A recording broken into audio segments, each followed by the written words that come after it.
for a short chat. Oh, we are now being recorded. Right, fine, cool. Yeah, we tend to record the interview part here because we're building up a portfolio of interviews on various different topics that people will be able to access via YouTube and other social media channels. Okay, right, so to set the scene, to give you a bit of background, the UK and Zambia have recently signed a Green Growth Compact agreement to drive billions in sustainable investment, to create jobs and strengthen economic partnerships, building on the momentum created by the recent COP26 summit. The compact will strengthen coordination between the entire UK business community and the Zambian government, as well as opening up financing opportunities for Zambian businesses. It provides the framework for collaboration with UK institutions that are researching and innovating in renewable energy, urban planning, trade connectivity, and much more. Through the BISN Pan-African Network, we are currently already building strong relationships with SMEs in Africa, and the Green Growth Agenda is one model that we can facilitate collaboration, not only between Zambia and the UK, but with the rest of the continent as well. So there's a little bit of background. Gamu, welcome and Happy New Year. How are you? I'm great. Thanks, Guy. Thank you very much for having me today. Fantastic. Good stuff. Delighted that you're able to do this. Okay, so firstly, let's just jump straight in. Why the need for a renewed working relationship with Africa? Sure. So over the last few years, we've actually seen an explosion, not just in entrepreneurship, but in the number of consumers of international goods and services from within Africa. And trends are shifting. And according to the UN, the wealth of sub-Saharan African nations has been growing much, much faster than the global average. A large proportion of the customers of the future are actually located in Africa. And business is growing in Africa, as well as the number of potential customers who can afford to buy goods and services internationally. So generally, people in Africa now have more money to spend because entrepreneurship is really, really growing. But there's a whole other world out there, you know, within reach for SMEs like ourselves here in the UK and around the world, where you could have access to valuable partnerships, where you could reach a much wider consumer base, and where you could achieve actual phenomenal growth for your business. There is that myth, of course, that Africa is poverty-ridden and a really difficult place to do business. But it's exactly that. It's a myth. And this is why multinationals are actually monopolizing the business landscape while everyone else struggles to get growth in a slowing global economy. So sure, there's poverty in many parts of Africa, but there's also rapid development, so fast that countries like Rwanda, South Sudan, Ethiopia, and Nigeria are actually amongst the fastest growing economies in the world right now. And if we look at what the World Bank data is saying, they're saying that growth is expected to resume in sub-Saharan Africa this year, reaching around 3.3%, which is up from around 2.8% in 2021. And this pickup is underpinned by stronger external demand from the region's main trading partners, who are, of course, China and the United States. But also commodities are fetching much higher prices, and the recovery is benefiting from gradual relaxation of COVID-19 restrictions. So there's a lot going for Africa right now. And just to put it into some succinct points, one, the population of Africa is projected to reach 1.7 billion people by 2030, with rising incomes across much of the continent. And this is generating new business opportunities in the consumer market. And also accompanying that, annual spending by African consumers and businesses is expected to reach a whopping $6.6 trillion by 2030. If we look at industrialization, growth is predicted to come from manufacturing industries to substitute imports and to meet this growing local demand. And Africa is to become the world's next next center for manufacturing industries, which will substitute imports and meet growing local demand as well. So Africa is to become the world's next great manufacturing center as we move away from places like China to lower cost regions, right? Also, the products coming out of Africa are in high demand, and you can source them much cheaper there. Let's also not forget technology. Africa has more than 120 million active mobile money accounts, and this trend will allow companies to improve productivity, speed up transactions, and access wider markets. Africa's fast-growing population and markets present important opportunities because the world needs new supply chains and not just a focus on China, as has been the case in the last few years. Yeah. So positioning ourselves early is actually an advantage. And of course, you have 54 markets to choose from versus one if you've been looking at China. So basically, you have an opportunity to engage with Africa the right way, not as charities or donors, but as partners in the co-creation of value for our businesses, as well as for the businesses we engage with on the continent. So not only can we help, your growth into a new market, you actually automatically become a solution for so many on the continent through job creation. And let's face it, Africa is the last frontier for global growth after Asia. Yeah, no, I mean, it would be fair to say, Gamu, that one of the things that might deter people from doing business in Africa is the preconception, or as some of the preconceptions that you've just outlined, and the fact that people aren't aware of the staggering change and growth that's happened in a lot of the countries. Obviously not every country, because there are some areas of conflict that are pretty well documented still, but a lot of the trend is massively upwards, isn't it, across the board? It really is. And, this is why I really encourage people to look at the data, and actually speak to businesses that are thriving, because there are a lot of examples of some thriving businesses, and the environments generally, the governments are doing a lot to start to create that enabling environment to allow for much more international partnership, collaboration and business growth, and to attract foreign direct investment into their countries. So absolutely. Things are changing fast, and the old story, the old rhetoric, of Africa being so super poor and, struggling nations is turning around really, really quickly, and people will miss the boat if they wait too long. Yeah, it's kind of the view that people had of various other countries, including China, a few decades ago. It was impossible to do business. It was impossible to communicate, but a lot of those barriers got, broken down, and this is part of the barrier breaking that we're getting to here, isn't it? Yeah, that's fascinating. What sectors should we be looking at within this, and what sort of projects are possible here? So again, focusing on the data and on the facts, if we look at what the African Economic Outlook is saying, and the African Economic Outlook is a journal which focuses on the economics of most African countries, and they back up the information that the following industries are currently key industries for Africa, and this is where the opportunities actually lie. So in education, in construction, healthcare, technological services, agriculture, and of course the entire supply chain that complements the industry. For example, the food sector in Africa is set to become the next multi-billion-pound global industry. The products coming out of Africa are also in high global demand, and these quality resources can be sourced cheaper on the continent, as I already said. Now, other sectors that present opportunities include manufacturing and production, renewable energy, local and regional infrastructure, as well as entrepreneurship. So I've probably listed every industry out there, but that's where we are. Africa is still very much a blue ocean territory, which means it's still in development mode. But like we've already stipulated, this development is actually happening rapidly. So a commonly cited agenda is that of value-adding activities to really move away from the dependence on foreign imports and look inward, because most countries produce enough food to feed themselves and their neighboring countries. And of course, Africa as a whole can actually feed the world. There are, however, a lot of needs that are not currently being met.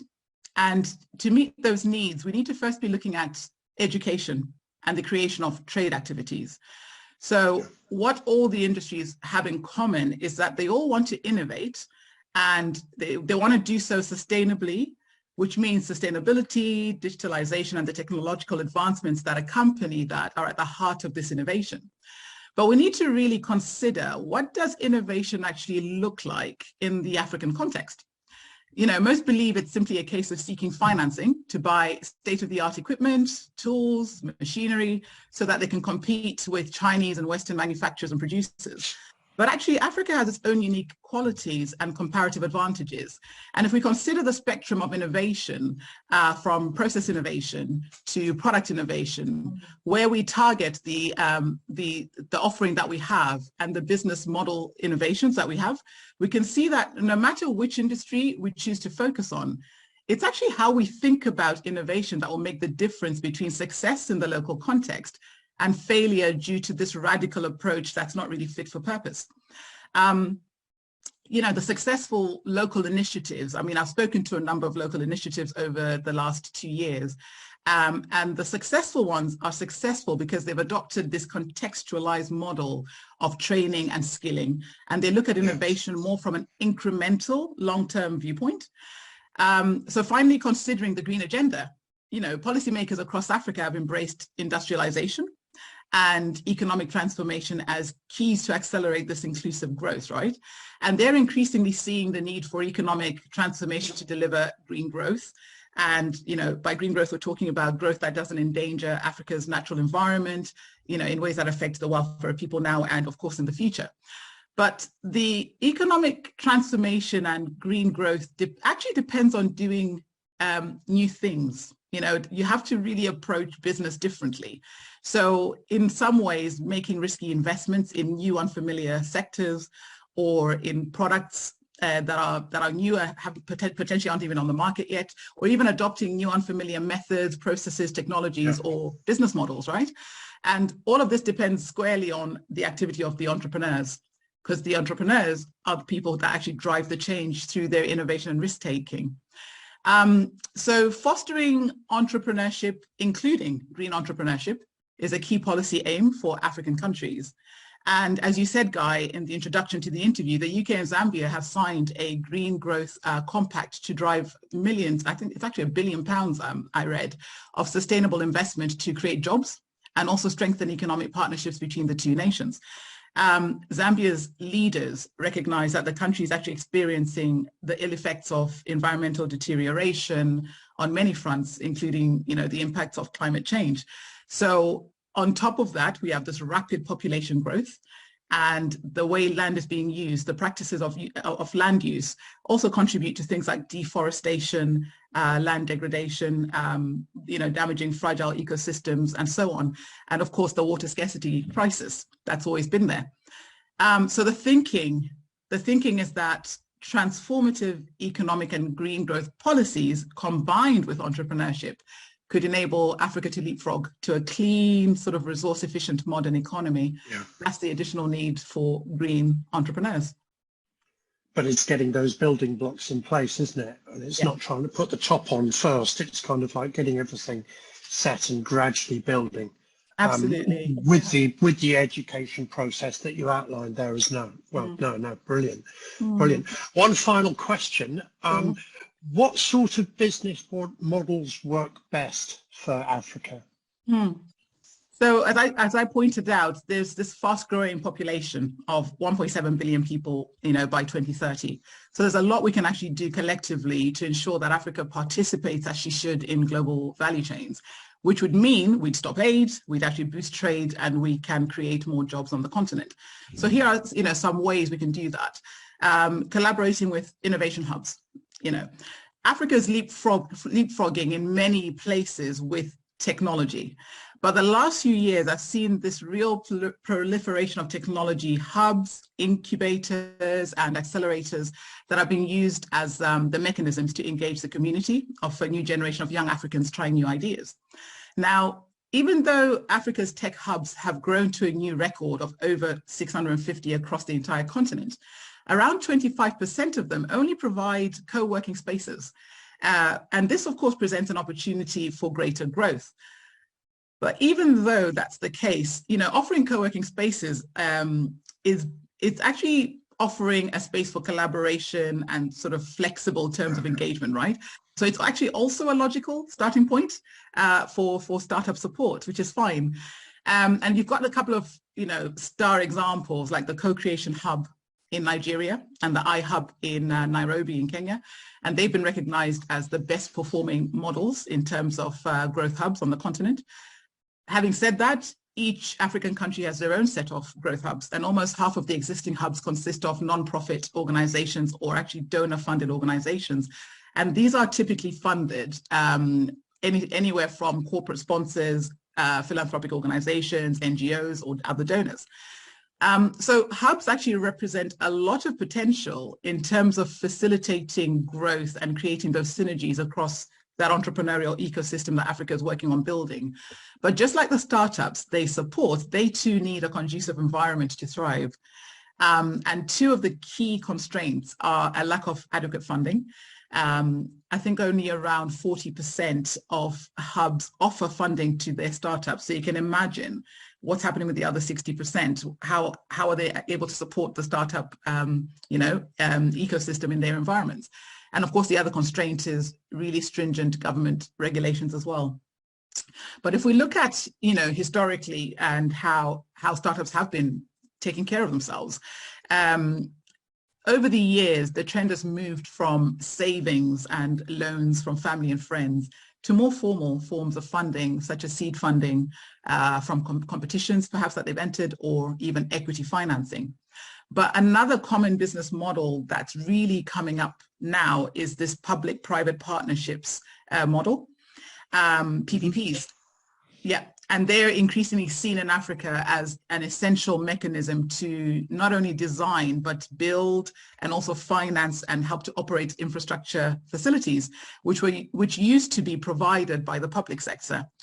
But now there are constraints, of course, on the public sector resources. Yeah. And there's also growing pressure on government budgets across Africa, as well as concerns about, well, how efficient are these governments in terms of service provision?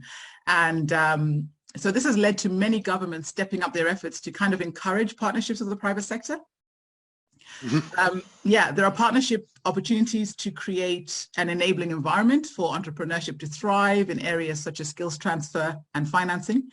And of course, local governments are encouraging private sector engagement in, regional power projects, infrastructure projects, like I said, education, and so on, and the list goes on. But if we think about the SME sector in Africa, the SMEs actually make up 95% of all African business. So from the perspective of the private sector, the private-public partnerships are becoming increasingly viewed as an effective way to actually mitigate some of the risks that are associated with privately financing and managing projects in Africa. So by involving your, public sector partners, some of the bottlenecks, that lead to delays or, difficulties can actually be unblocked. And if we think about the state of affairs before the COVID pandemic, African infrastructure was already struggling to structure, projects tailored for the private sector, and at the same time to achieve, that value for money that the public sector demands, and making sure that it's affordable for users. So this hybrid model must, it really works, and it's seen as one of those models that need to be promoted as a way of building back better, building back stronger, building back greener, as it creates much needed room for governments to address, their own other demands, including building resilience in failing health systems, for example. Yeah, no, and I guess that type of structure that you've outlined, it kind of like gives commercial benefit to both sides without one side having any sort of particular political agenda. Absolutely. Yeah. No, I think it really does open up the landscape. Fantastic. Yeah. Listen, Gamu, we could talk about this for ages, because you and I, we are known to have quite long conversations, but that's unfortunately all we got time for on this interview stage. But thanks, Gamu. That was fascinating and insightful. And if anyone has got any questions or wants to reach out to Gamu, then she'll put all of her details in the chat here as well. Fix up a one-to-one if you want to find out more about how you can potentially take your business into Africa. And, that's brilliant. Thanks. Cheers.